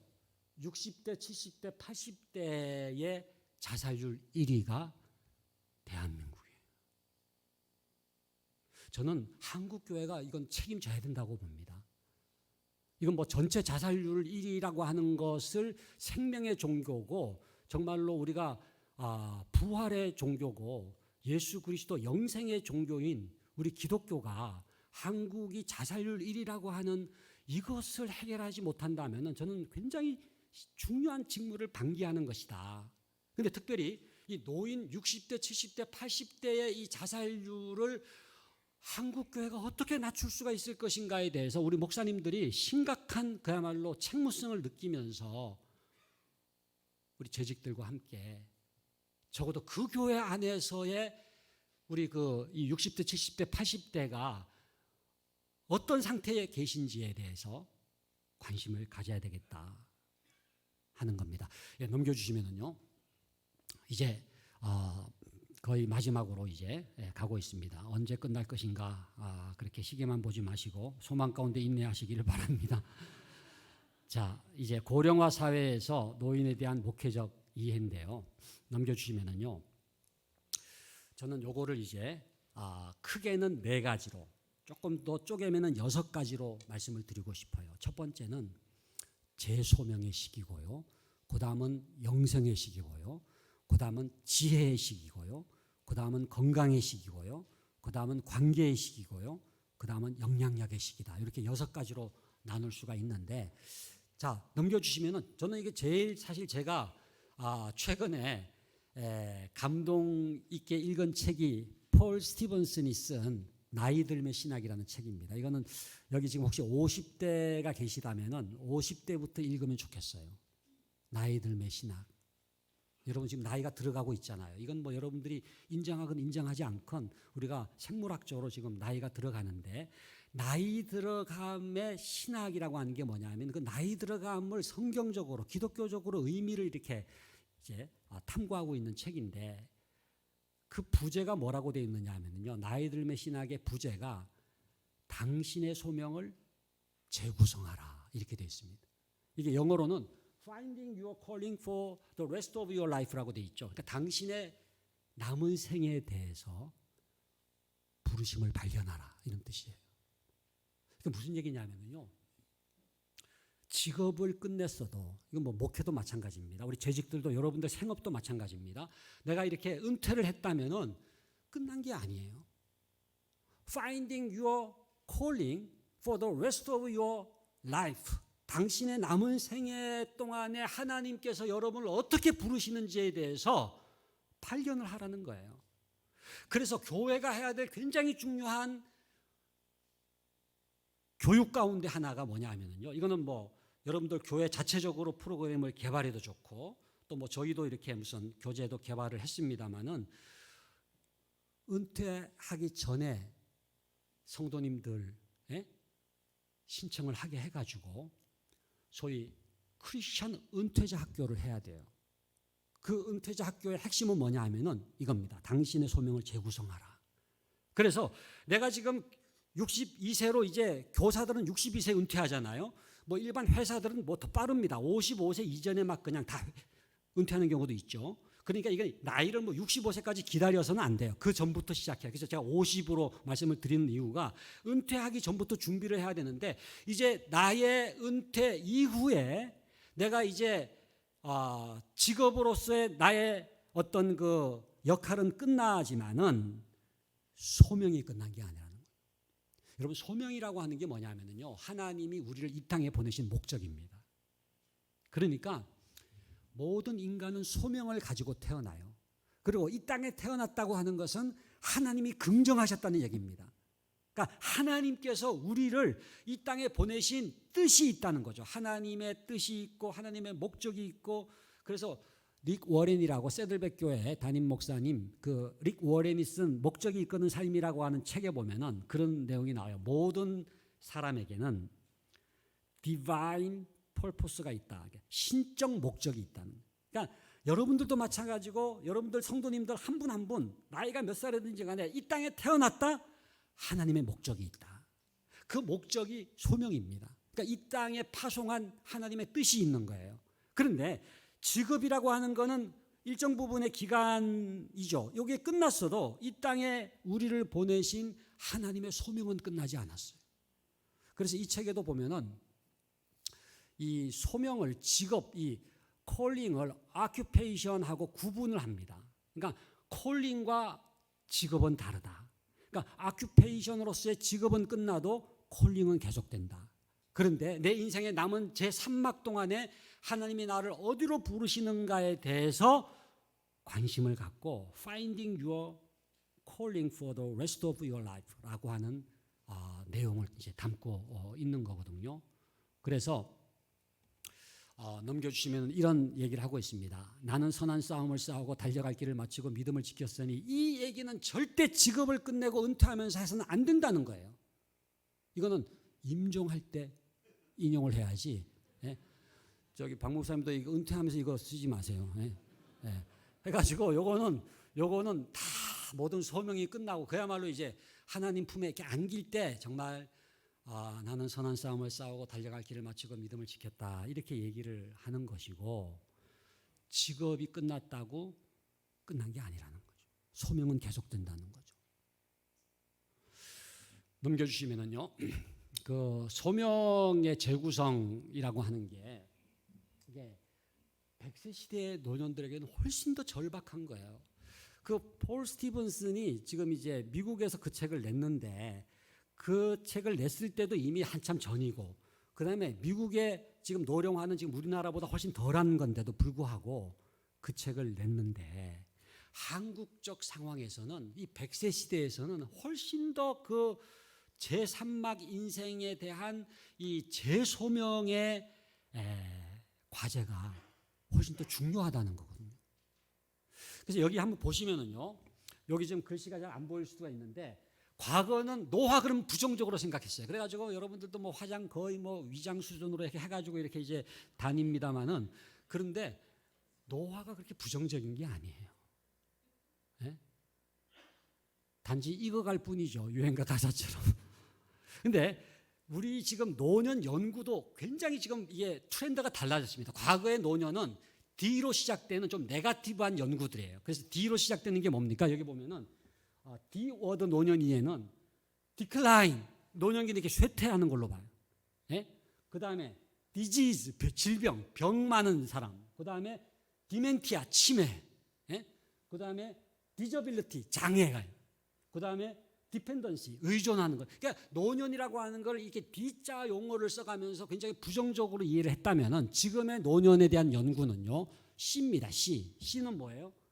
초이스. 얼마든지 지금 선택할 수 있다는. 그러니까 심지어 지금 뭐 결혼도 하고 뭐 지금 뭐 새롭게 직장을 갖기도 하고, 예? 얼마든지 지금 새로운 인생을 얼마든지 살 수 있다. 초이스입니다. 초이스. 그 다음에 커넥티드니스. 이게 이제 유대 관계예요. 아까 외로움과는 반대되는 개념이죠. 노년 시기를 잘 보낼 수 있는 방법은 뭐냐면요, 얼마든지 지금은 유대를 맺고 커넥트 될 수 있다. 그래서 이 성도들 간에, 그러니까 지금 노년 우리가 성도들을 위해서 제일 중요한 거는요, 스몰 그룹입니다. 스몰 그룹. 그러니까 퍼스널 릴레이션십, 인격적 관계를 맺을 수 있는 관계 구조로 이분들을 엮어줘야 돼. 그냥 무슨 밥 주고 무슨 여행 시켜주고 그게 아니에요. 그 그룹을 형성해가지고 그 연세 드신 그분들이 뭔가 이렇게 연결돼가지고 삶을 나눌 수 있도록 도와주는 것만으로도 얼마나 중요한 사역인지 몰라요. 그 다음에 컴패션이 있어요. 지금의, 제가 지금 컴패션 있는 거 느껴집니까? 지금 이렇게 열정이 있고, 제가 여하튼 은퇴하신 목사님들을 만나보면은요, 야, 지금 뭐 개척교회 해도 될 분들이 너무너무 많아요. 예? 그 열정을 생산적으로, 예? 발휘할 수 있도록 우리가 격려를 해줘야 되는 거죠. 그 다음에 컨트리뷰션. 그래서 얼마든지 공헌할 수가 있어요. 저는 우리 한국교회 안에서 이게 연세 드신 노년들이 그 교회를 위해서도 공헌할 수가 있고, 지역사회를 위해서 공헌할 수도 있고, 다음 세대를 위해서도 공헌할 수가 있고, 하나님의 나라를 위해서 얼마든지 컨트리뷰션 할 수 있어요. 제가 미국에서 유학생활을 하면서 정말 놀란 거는요, 병원에 가면은요, 전부 자원봉사자들이에요. 그러니까 연세 드신 분들이 허옇게 이렇게, 또 할머니들 이렇게 인자하신 분들이 이렇게 병원 안내 다 하고, 그러니까는 이분들이 무슨 돈, 연금 같은 거 나오니까 무슨 돈 때문이 아니라 그런 어떤 봉사를 통해서 본인도 보람을 느끼고 그 지역사회에 도움을 주는 거예요. 이웃에게 도움을 주는 거예요. 그 다음에 크리에이티비티, 창의성. 얼마든지 연세 드신 분들도 창의죠. 그러니까 사실은 여러분 경험이 많다고 하는 거는요, 융합적, 복합적 창의력이 일어날 수 있는 원천이 있다는 거거든요. 그러니까 삶의 경험을 많이 했기 때문에 거기서부터 나오는 지혜라고 하는 게 왜 중요하냐? 굉장히 창의적으로 이게 연결돼서 그냥 이렇게 도식적인 게 아니에요. 이것도 경험해보고 저것도 경험해보고 그렇게 했기 때문에, 제가 지금 한동대에서 지금 가르치고 있습니다만, 한동대는요, 무전공제입니다. 1학년 들어오면 전공이 없어요. 그럼 전공이 없으면 어떻게 하느냐? 제가 이제 신앙 특론 과목을 가르치는데 신앙 과목이 많이 개설되어 있으니까, 한동대가 제가 보니까요, 제가 장신대에 있다가 한동대 갔지만은, 야, 여기가 신학교보다 더 신앙적인데, 이런 생각이 들 정도로, 그렇다고 총장님한테 얘기하지 마시고, 아무튼 한동대 가서 장신대 은혜를 잊어버린 건 아니고, 근데 한동대가 이 무전공제를 통해서 그냥 보통 기독교 대학은 뭐예요? 채플 드리고 그다음에 그냥 기독교 개론 정도 듣잖아요. 근데 여기는 신앙 과목이 굉장히 많아요. 기독교 세계관, 또 소명, 진로, 은사 해가지고 과목이 많은데 그거를 들으면서 자기 전공을 선택을 하는 거예요. 그런데 1전공, 2전공, 3전공이 있습니다. 그래가지고 그 하나님의 부르심을 회복하면서 하나님 왜 이 땅에 저를 보내셨습니까? 1년 동안 기도하면서 신앙 과목 들으면서 진로 과목 들으면서 또 관심 있는 과목을 선택해서 들으면서 1전공을 내가 디자인이다 아니면 뭐 IT다 아니면 무슨 뭐 상담이다 사회복지다 이렇게 택하잖아요. 그 다음에 2전공이 있어요. 3전공까지 있어요. 그래서 하나이는 디자인을 공부하고 도시공학을 공부하고 상담을 공부하면은요, 이 아이는 그냥 디자인만이 아니라 요거 세 개를 융합을 시킬 수가 있는, 그러니까 자기만의 마이웨이를 이제 발견을 하게 하는 거죠. 무슨 얘기냐면요, 두 개가 만나고 세 개가 만나면은 창의력이 생기는 거예요. 근데 연세 드신 분들은 하나를 경험하고 두 개를 경험하고 세 개를 경험했기 때문에 자기의 삶의 그 경험이 융합 복합이 일어나면서 얼마든지 크리에이티비티 할 수가 있다는 거거든요. 그 다음에 큐리오시티. 연세 드신 분들이 얼마나 호기심이 많은지 몰라요. 네? 그거를 잘 격려하고 그 다음에 용기입니다. 카리지, 용기. 이분들이 헌신할 수가 있고 결단할 수가 있고 자기 몸을 내어 던질 수 있는 그런 용기가 있다. 이런 세대다라고 하는 새로운 어떤 긍정적인 노년 이해를 가지고 그들을 대할 필요가 있다. 그래서 제 소명, 얼마든지 다시 남은 인생에 대한 하나님의 소명을 발견할 수 있도록 교회가 도와야 된다. 그 다음 넘겨주시면은요, 영성의 시기입니다. 영성의 시기. 이건 아마 여러분들이 느끼실 거예요. 젊었을 때는 아무래도 쾌락을 쫓아가지고 불나방처럼 그렇게 덤벼들었죠. 그런데 노화라는 게 뭐냐 하면은 본향을 생각하게 하더라고요. 그러니까 그냥 이렇게 내가 눈이 침침해졌네가 아니라 저도 지금 원래 저는 정말 지금도 안경 안 쓰고 있지만은 눈이 너무 좋다고 생각했는데 어느 날 갑자기 안 보이는 거예요. 그래서 제가 안경을 해가지고 그래서 이렇게 책 볼 때는 안경을 지금 써야 되거든요. 그랬더니 옆에 있는 사람이 아니 그거는 진작에 써야지. 그거는 뭐 당연한 거를 그걸 뭐 노화라고 생각하느냐 이제 그렇게 얘기를 하는데 저는 그 시력이 이렇게 약해지면서 돌아갈 날이 다가왔구나. 내가 준비해야 되는구나.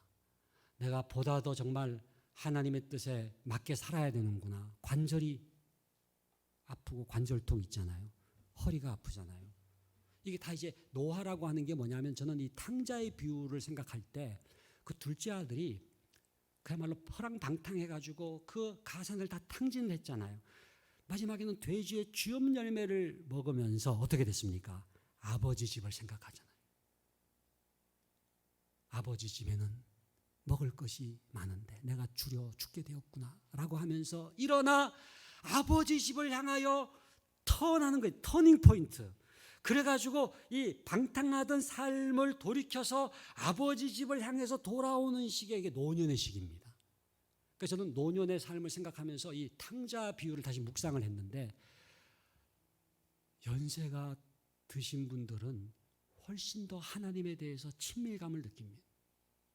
그래서 본향을 향해서 이제는 나그네 인생의 여정을 이제는 턴해가지고 뭐 30년이 남았건 40년이 남았건 그 연수의 길이가 중요한 게 아니라 이제는 하나님께로 돌아가는 라이프 저니를 시작했다고 하는 깨달음과 함께 굉장히 영성적인 관심을 갖게 돼요.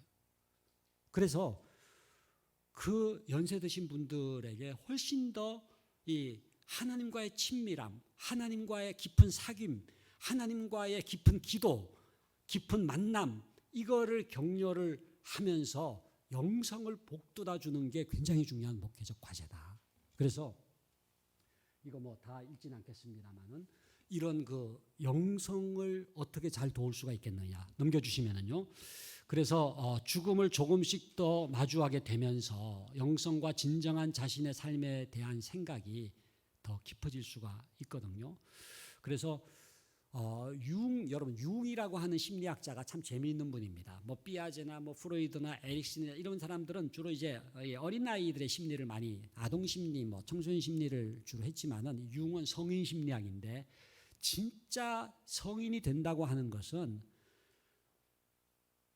true self, 진정한 내가 누군지를 찾아 나서는 여정이다. 그러면서 우리가 이때까지 페르소나, 가면을 쓰고 다녔다는 거예요. 목회자들도 마찬가지예요. 목회 성공, 아이고 대단하네요. 어떻게 그렇게 부흥시켰어요. 이런 얘기를 듣고 싶어가지고 그냥 가면을 쓰고 다녔는데 그거를 벗어던지고 진짜 내가 누군가, 내가 하나님 앞에서 누군가. 우리가 여기 재직들 직장 생활하면서 무슨 부장이다, 뭐 CEO다, 내가 무슨 여러 가지 감투가 있잖아요. 소위 소시오 이코노믹 스테이터스가 있잖아요. 그래서 내가 이 정도 어디 함부로 나갔던 사람한테 이런 식으로 나에 대해서 어떤 남들이 생각하는 이런 가면을 쓰고 이때까지 살았다면은 이제는 이게 저절로 내려져요. 노화라는 거는 이거를 내려놓게 돼 있어요. 그러면서 진짜 나는 누군가. 이제는 벌거벗은 몸으로 왔고 그야말로 이 땅에 하나님께서 보내셔서 왔는데 이제는 돌아가는 인생으로서의 나라고 하는 진정한 존재에 대해서 하나님 앞에서 재발견하게 되는 거예요. 그래서 저는 연세 드신 분들이 진정으로 자기를 만날 수 있고 내가 누군지를 깨달을 수 있되 하나님 앞에서, 이때까지는 사람들 앞에서,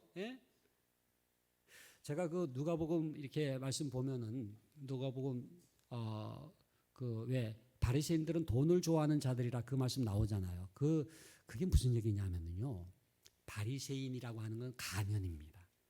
율법학자, 뭐 거룩한 사람, 그래가지고 뭐 학식 있는 계급, 이게 전부 다 바리새인의 뜻입니다만은 그거는 가면이고 그 속에 진짜 숨겨진 정체성이 뭐냐인데 그게 돈을 좋아하는 자들이라는 거거든요. 그러면서 너희는 사람 앞에서 보이기를 좋아하는데 하나님 앞에서 판단받아야 된다는 말씀을 주시고 있잖아요. 그래서 이 사람 앞이라는 말이 있고 하나님 앞이라는 말이 있는데 진정한 내가 누군지는 사람 앞이 아닙니다. 사람들이 나를 어떻게 생각하느냐는 그건 껍질일 뿐이에요. 그 드러난 정체성이에요. 그래서 여러분 다윗의 영성에 대해서 유진 피터스가 쓴 책이 있지 않습니까?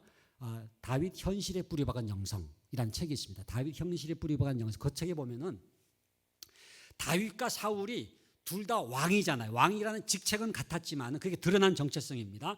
내면의 정체성은 달랐다는 거예요. 그게 숨겨진 정체성이에요. 그러면서 그분이 그런 얘기합니다.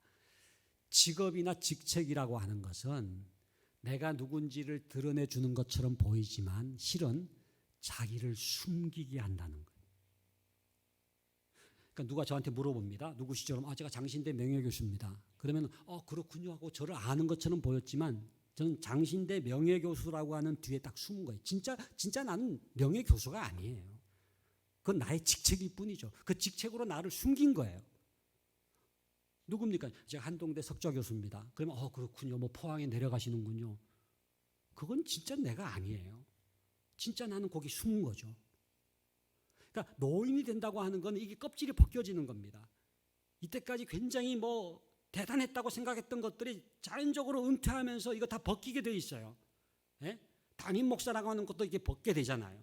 또 여러분들 은퇴하면은 장로고 권사고 다 이제 이게 벗겨지고 또 사회에서 무슨 회장이고 무슨 CEO고 무슨 장관이고 무슨 다 이거 국회의원이고 이거 다 내려놓게 되면서 숨겨진 진짜 내가 누구인가에 대해서 깨닫게 되는 시기거든요.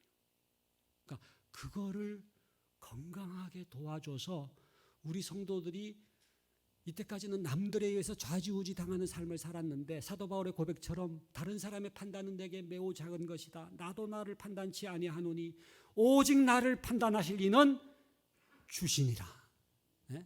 그러니까 하느님 앞에서 내가 누군지를 벌거벗긴 채 그 드러난 정체성이 다 사라진 은퇴라고 하는 이 노화라고 하는 것을 통해서 그 껍질은 다 벗겨졌지만은 이제는 속사람이 날로 새롭도다. 예? 그 고백을 하면서 진정한 하나님 앞에서 내가 누군지를 확인할 수 있도록 도와주는 시기가 되는 거죠. 넘겨주시면은요. 노년기는 이 영적인 면에서 그렇기 때문에 가장 중요한 시기다. 그래서 저는 이 모세를 생각하면은 하나님과 대면하는 자다. 그래서 하나님의 친구 이런 표현을 쓰잖아요. 그래서 이 나이가 들면서 점점 더 하나님과 친밀해지면서 저는 그런 점에서 노년기는 축복의 시기예요. 예? 이때까지는 그냥 젊었다는 거가 뭐예요? 욕망과 이런 어떤 그 남들이 어떻게 생각하는 게 맞추기 위해서 너무 그냥 사람들의 눈만을 의식하며 살아왔는데 이거를 이렇게 내려놓고 진정으로 하나님을 대면할 수 있는 그런 시기로 잘 안내를 하는 거죠. 예, 그다음 넘겨주시면은요. 그래서 노년기는 그렇다고 저절로 영성의 시기가 되는 게 아니죠. 얼마나 퇴폐적이고 그죠? 얼마나 그렇게 추한 모습으로 전락할 수도 있어요. 근데 그게 아니라 우리 교회 노년 성도님들은 거룩하고 경건한 노년의 삶을 보낼 수 있도록 도와주는 거. 이거는 누군가 도움을 줄 필요가 있죠. 그래서 우리 목회자들 또 옆에 재직들 또 저는 후배 성도들이 선배 성도들을 잘 도우면서 저는 굉장히 배우는 게 있다고 생각합니다. 그러니까 50대가 70대를 섬김으로써 저절로 어떤 그 노년을 준비하는 과정을 경험하게 되기도 하거든요. 자, 넘겨주시면은요. 그러면 이제 넘어가서 지혜와 건강의 시 합쳐가지고 말씀을 드린다면은 여러분 그 에릭슨이 그 8단계를 얘기하잖아요. 근데 마지막 노년기에 해당되는 게 뭐냐면 통합성 대 절망감입니다. 그러니까 요 시기를 잘 보내면은 위즈덤 지혜가 생겨요. 통합이 돼요. 근데 요 시기를 잘못 보내면은 절망 그냥 원망하고 늘 그냥 불평하고 내가 이렇게 된 거는 당신만 나가지고 그랬다 뭐 이렇게 얘기하고 말이죠. 예? 그래가지고 누구를 원망하고 누구에 대한 어떤 그야말로 이렇게 원성을 갖고 분노를 하게 되는 그런 아주 추한 늙은이로 전락되느냐 아니면은 통합이라는 게 뭐예요? 이때까지 인생을 이렇게 생각해 보니까 모든 게 다 이렇게 연결이 돼. 버릴 게 없어요. 나의 나된 것은 하나님의 은혜로다. 예? 생각해 보니까 있지. 내가 힘들 때도 있었어. 방황할 때도 있었고. 그런데 버릴 게 없어. 버릴 게 없어. 지나고 보니까는 그 IMF 시절도 그렇고 그 모든 힘든 시절이 그거 아니면은 내가 오늘의 내가 될 수가 없었어. 그렇기 때문에 내가 겸손해졌고 그렇기 때문에 신앙의 길로 돌아섰고 그렇기 때문에 화해했고 아내를 다시금 보듬어 주고 이렇게 모든 것을 생각하면서 이게 인티그레이션 된다고 하는 게 이게 통합된다고 하는 게 모든 것이 하나님의 은혜로다라고 하는 고백을 하게 된다면은 그때 비로소 덕담을 해줄 수가 있는 진짜 지혜가 생기는 거예요. 인생은 살다 보니까 그 아까 뭐 100년을 살아보니 그것도 일종의 그런 지혜에서 나오는 거거든요. 살아보니까 이래. 그러니까 실망하지 마. 있지? 60에 시작해도 되고 75세에 시작해도 돼. 이런 말이 나오는 거예요. 그 다음 넘겨주시면은요. 그래서 이게 좀 8가지가 있는데 이거는 뭐 따로 설명되지 않겠습니다만은 저는 이 에릭슨의 이 8단계는요. 일종의 성도들의 삶을 도와줄 수 있는 맵입니다. 맵, 지도. 그러니까 요 지금 8가지 덕목이 나오는데 요것들이 잘 형성될 수 있도록 도와주는 게 그게 목회예요. 그리고 성도님들도 재직들도 서로가 요런 과정으로 건강하게 이렇게 성숙될 수 있도록 도와주는 게 성도의 교제입니다.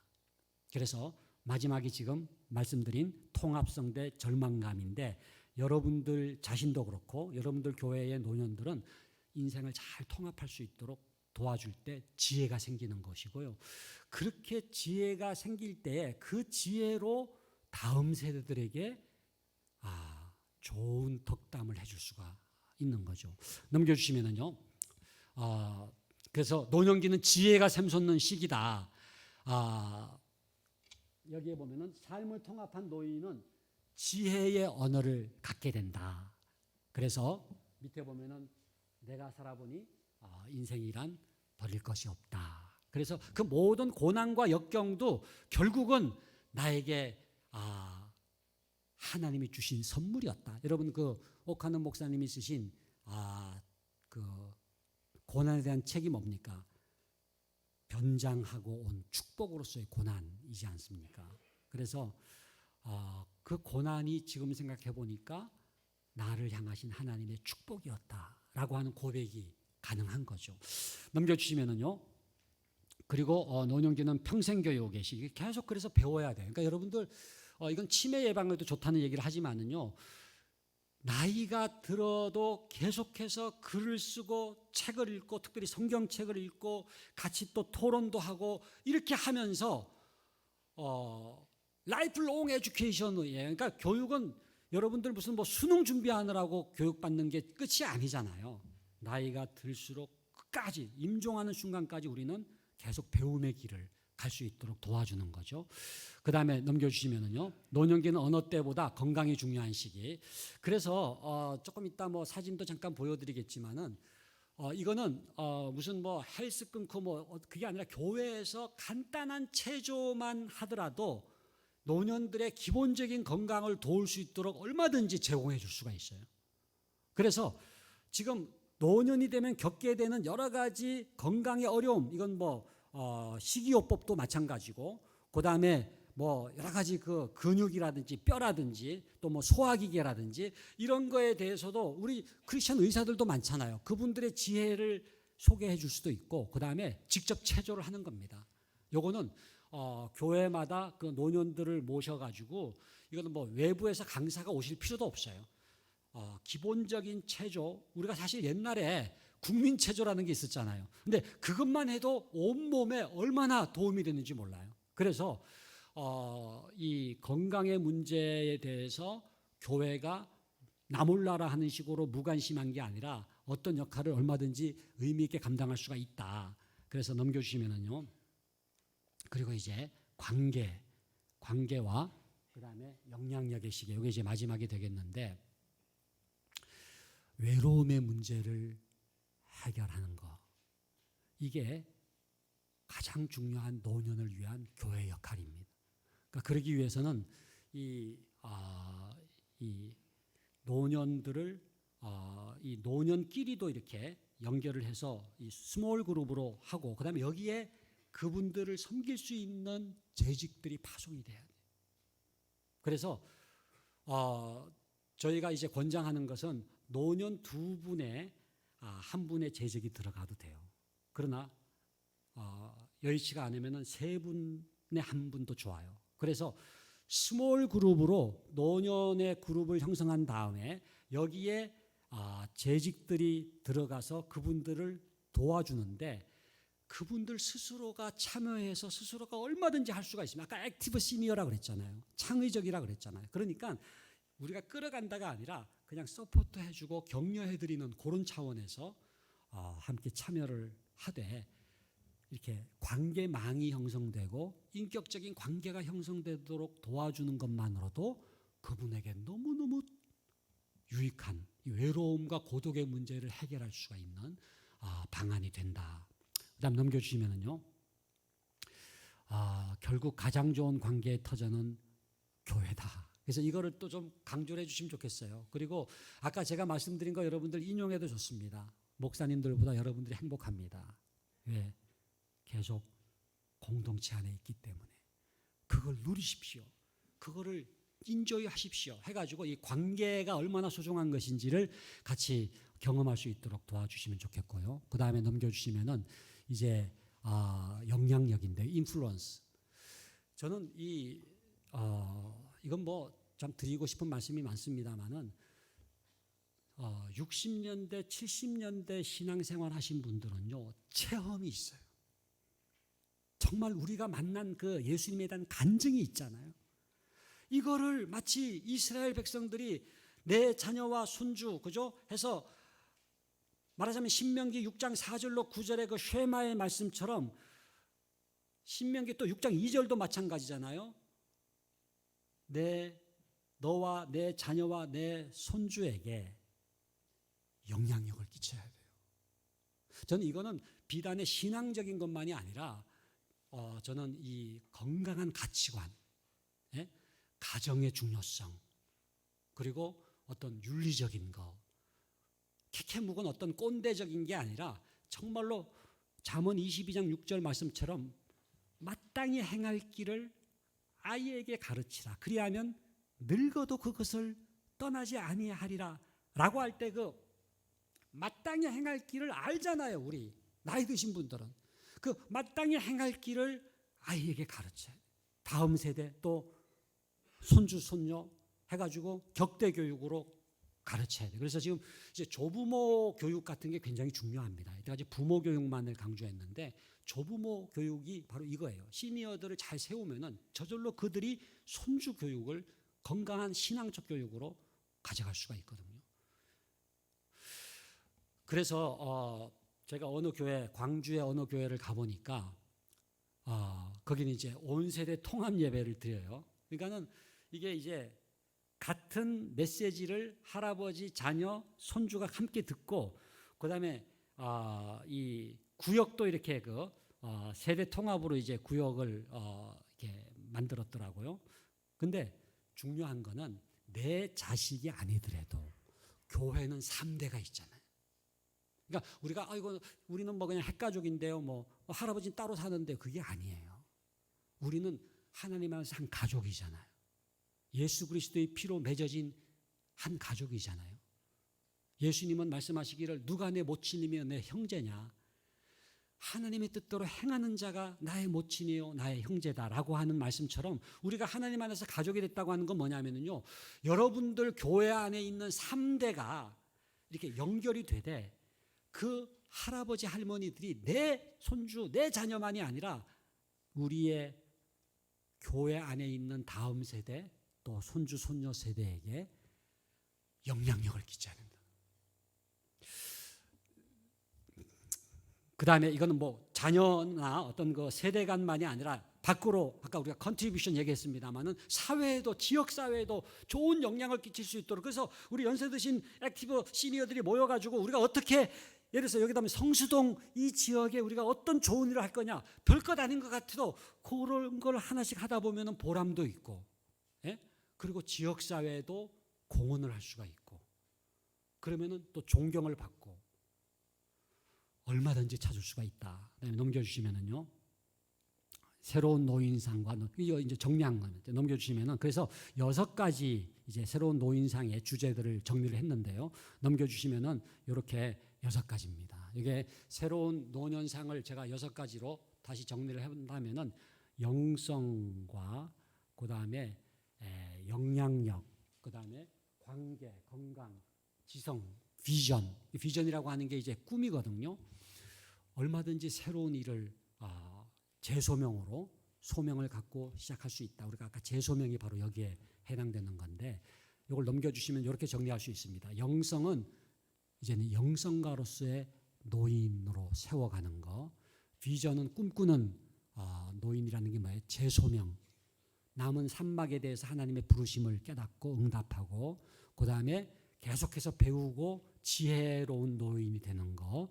그 다음에 건강, 영과 마음을 적극적으로 관리할 수 있는 노인. 그 다음에 관계는 노인들끼리의 관계만이 아니라 전 세대의 관계망을 형성하는 노인.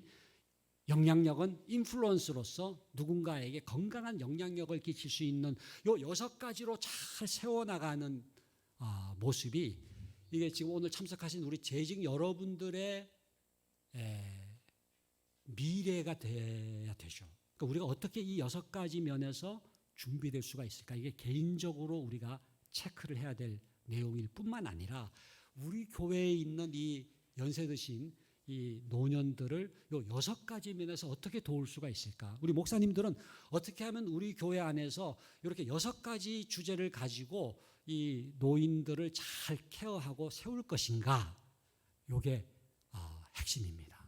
그래서 넘겨주시면은 그래서 제가 꿈꾸는 산막이라고 이거는 이제 저희 유바디 교육 목회 연구소에서 이렇게 교재를 만들었어요. 그래서 혹시 뭐 필요하시면은 우리 목사님들 통해서 요거는 이제 보급을 할 수가 있는데 넘겨주시면은 이제 나가라는 말을 지금 하고 있는데 넘겨주시면은 한국 교회는 이제부터라도 다음 세대를 위해 교회 학교를 운영하듯 노령 인구를 위해 체계적인 교육 목회를 시도해야 된다. 그러니까 저는 이렇게 생각합니다. 우리 목사님들께 드리고 싶은 얘기는요.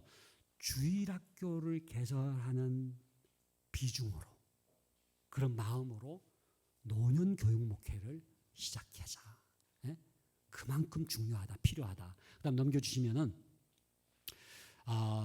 그래서 한번 이렇게 요거를 가지고 주님의 교회에서 한번 제가 임상을 해봤습니다. 그래서 한번 사진을 잠깐 보여드리면은요, 넘겨주시면 이렇게 이제 요게 꿈꾸는 산막 이렇게 이제 모집합니다 해가지고 이제 교회에 이렇게 광고문을 내고 그 다음에 이제 여기 지금 넘겨주시면은 이렇게 담당 교역자들 사진이 나오는데. 넘겨주실래요? 요거 지금 이제 주님의 교회니까 김하수 목사님이 맨 왼쪽에 이렇게 해가지고 요분들이 이제 요런 노년 목회를 섬기는 이제 그런 교역자 팀이 되고요. 그 다음에 넘겨주시면은 이렇게 이제 모여가지고 이렇게 그러니까 그냥 이렇게 앉아가지고 이렇게 강의 듣는 그게 아니라 이렇게 둥글게 앉아야 돼요. 둘러 앉아야 돼요. 그래야지 관계가 맺어지니까. 그래서 노년 소그룹이 형성되어서 이렇게 나눔을 가질 수 있도록 하고요. 그 다음에 넘겨주시면은 이렇게 좀 체조하는, 그러니까 특별한 것 같지 않아도 이렇게 체조하는 것만으로도 굉장히 이렇게 에너지가 분출이 되고 건강에 도움이 되는 거거든요. 그 다음에 넘겨주시면은 이렇게 지금 같이 이렇게 간단한 율동도 이렇게 댄스도 하면서 이렇게 건강을 챙기는 것이고요. 그 다음에 넘겨주시면은 그 다음에 넘겨주시면은 이렇게 스타디 같이 간단하게 이렇게 요거는 성경 말씀을 통해서 아까 그 6가지 주제에 대해서 내가 깨달음을 나누는 그런 시간입니다. 그렇게 지혜의 시간을 갖고 그 다음에 요거는 이제 섬기는 스텝들 사진이고요. 그 다음에 넘겨주시면은 한번 더 넘겨주셔 보세요. 이렇게 이제는 거의 끝났죠. 그죠? 또 넘겨주시면은 이렇게 이제 야외 이렇게 가서 같이 친교도 나누고 그런 이제 모임을 가졌는데 너무 반응이 좋더라고요. 그래가지고 지금 우리 교단 총회 훈련은 하고 이게 MOU를 맺어가지고 저희가 이렇게 요거를 이제 교회에 좀 보급하는 일도 합니다. 그러니까 요게 저희가 이렇게 그냥 사사롭게 하는 게 아니라 우리 총회가 이거를 정해가지고 총회 훈련원 여러분 지금 총회 사이트 들어가면은 이렇게 이게 떠 있어요. 그래가지고 넘겨주시면은 지금 이제 다음 주에 25일입니까?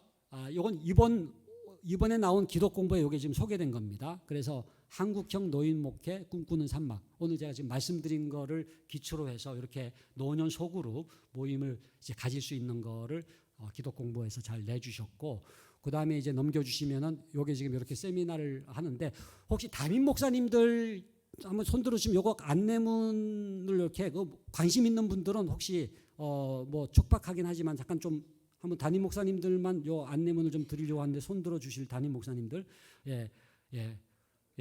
그러면 또 나가실 때 관심 있는 분들은 꼭 체크해 주시면은 함께 저희가 이제 할 수가 있겠습니다.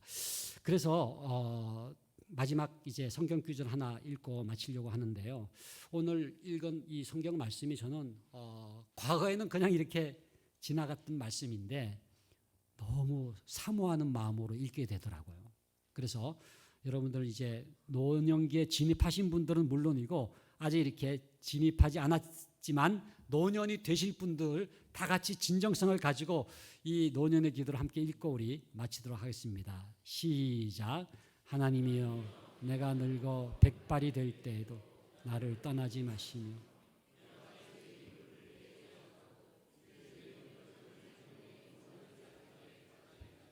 나를 버리지 마소서.